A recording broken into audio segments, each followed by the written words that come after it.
Hello everyone, first time మన channel చూస్తుంటే subscribe చేసుకోవడం మర్చిపోవద్దు. వీడియోలోకి వెళ్ళినట్లయితే శ్రీధర్కి హార్ట్ అటాక్ రావడంతో ట్రీట్మెంట్ చేయించి దశరథ్, శివనారాయణ, దీప, కార్తిక్ నలుగురు కూడా కావేరి ఇంటికి శ్రీధర్ని తీసుకుని అయితే వెళ్తారు. అప్పుడే ఏమైంది అని అడిగితే తనకి ఓపెన్ హార్ట్ సర్జరీ చేయాలి, ఇక్కడ ఎక్కడా కాదు అమెరికాలో నా ఫ్రెండ్ ఉన్నారు, ఆయన చేత చేయిస్తాను, ఈరోజు రాత్రికి ప్రయాణం, శ్రీధర్తో పాటు ఒక్కరే ఉండాలి కాబట్టి తనతో కావేరి వెళ్తుంది, మీరు ఎలాంటి భయాలు పడాల్సిన అవసరం లేదు, బావ సేఫ్గా తిరిగి వస్తాడని అయితే చెప్తారు దశరథ్.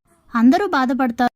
నేను నీతో వస్తానని స్వప్న అడిగితే వద్దని చెప్తారు శ్రీధర్. సరే అని చెప్పి శివనారాయణ వాళ్ళు అక్కడి నుంచి వెళ్ళిపోయాక కావేరి అయితే లగేజ్ అంతా సర్దుకుంటుంది.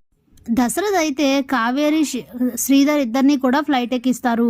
ఇంటికి తిరిగి వచ్చేసరికి కాంచన శ్రీధర్ని తలుచుకుంటూ బాధపడుతూ ఉంటుంది. ఇంతలోనే దశరథ్, శివనారాయణ, సుమిత్ర ముగ్గురు కూడా కాంచన దగ్గరికి అయితే వస్తారు. అప్పుడే ఇదిగో అమ్మా అని చెప్పి కాంచనకి శివనారాయణ వాచ్ అయితే ఇస్తారు. ఏంటిది, ఎవరిచ్చారు అని అడుగుతుంది కాంచన.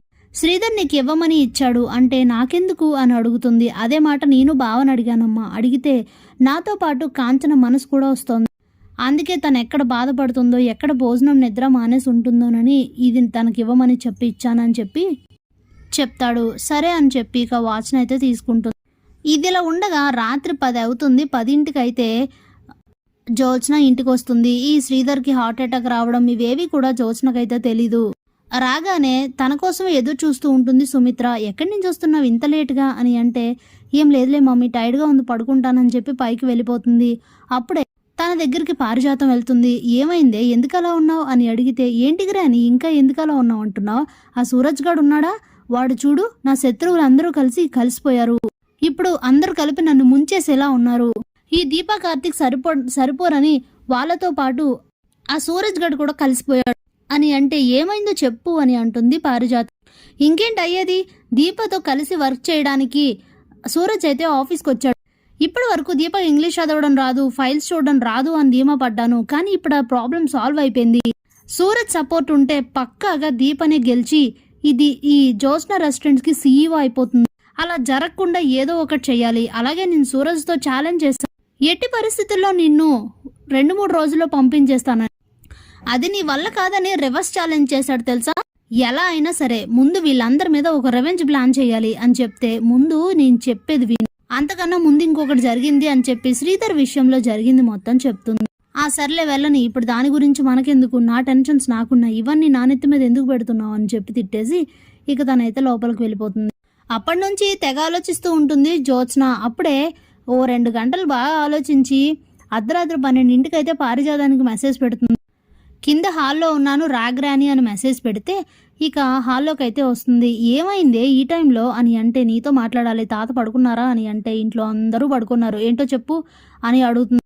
నేను సూరజ్ని ఆఫీస్ నుంచి బయటికి పంపించడానికి మంచి ప్లాన్ వేశాను అని చెప్తుంది జ్యోత్స్న. అవునా, ఏంటది అని అడిగితే అదే ఆలోచిస్తున్నాను గ్రాని, నీతో చెప్పాలా మానాలా అని, చెప్తే ప్లాన్ బెడిసికొడుతుందేమోనని భయంగా ఉంది అని అంటే ఇంతకు ముందు అంతా చెప్పకుండా చేసే అనవసరంగా దొరికిపోయావు, ఇప్పుడైనా ఏంటో చెప్పు, అందులో లోపాలు లోటుపాట్లు ఉంటే నేను సరి చేస్తానని చెప్తుంది పారిజాతం.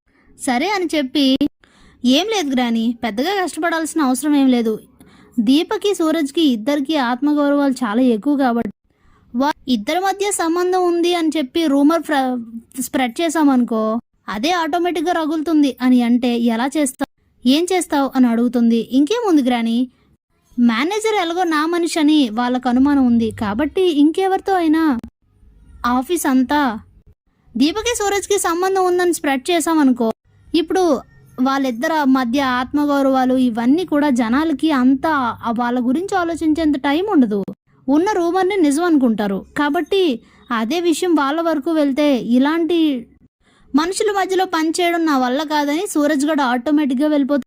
అప్పుడు దీప మళ్ళీ మొదటికి వస్తుంది, దీప ఓడిపోతుంది, నేను గెలుస్తాను అని అంటుంది. ఇంతలోనే అప్పుడే వచ్చి పక్క నుంచి దీప అయితే జ్యోత్స్న చెంప పగలగొడుతుంది.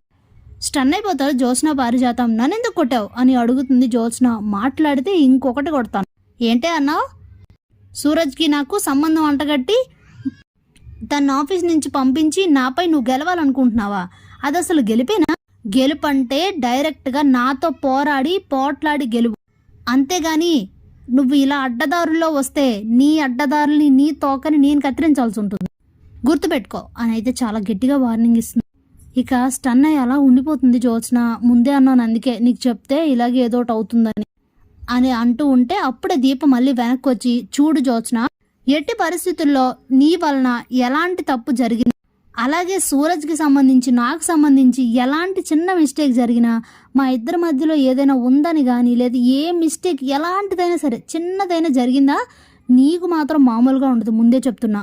చేతనైతే మా మీద పెట్టాల్సిన ఫోకస్ని నీ రెస్టారెంట్ మీద పెట్టుకుంటే అది ఆటోమేటిక్గా పైకి వస్తుంది, అప్పుడు అసలైన పోటీ మొదలవుతుంది. అంతేగాని నువ్వు మా మీద ఫోకస్ పెట్టి మమ్మల్ని ఏదో చేసేద్దామని ఆలోచించావా, నీకు మర్యాదగా ఉండదు, జాగ్రత్త అని గట్టిగా వార్నింగ్ ఇచ్చైతే అక్కడి నుంచి వెళ్ళిపోతుంది. Thanks for watching.